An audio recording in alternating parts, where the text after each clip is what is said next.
Hello everyone. Tingnan nyo guys, umulan na dito.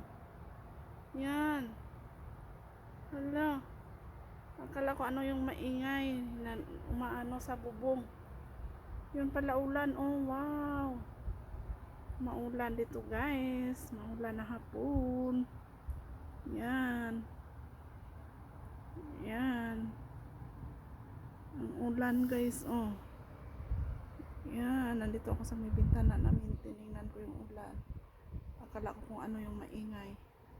Yung pala umuulan siya guys. Yan, buti nyo lang mga lumabas. Hindi pa siguro nila na ano na maulan. Yan. Nandito ako sa taas namin guys.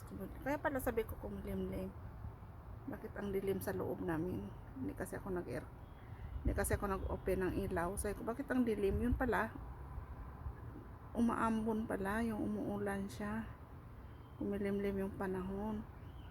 Yan guys. Basta ganito taglamig dito sa Saudi guys. Yan. Maulan talaga guys. Pero pag anuhin naman ang tag-init, kahit ulan, wala. Yan.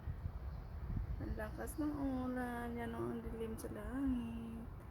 Yan guys, so yung bahay ng aming mga kapitbahay nakatira dyan, yung pamangkin ko. Dyan siya nagtrabaho. Yan. Thank you for watching. Don't forget to share my live. Don't forget to like.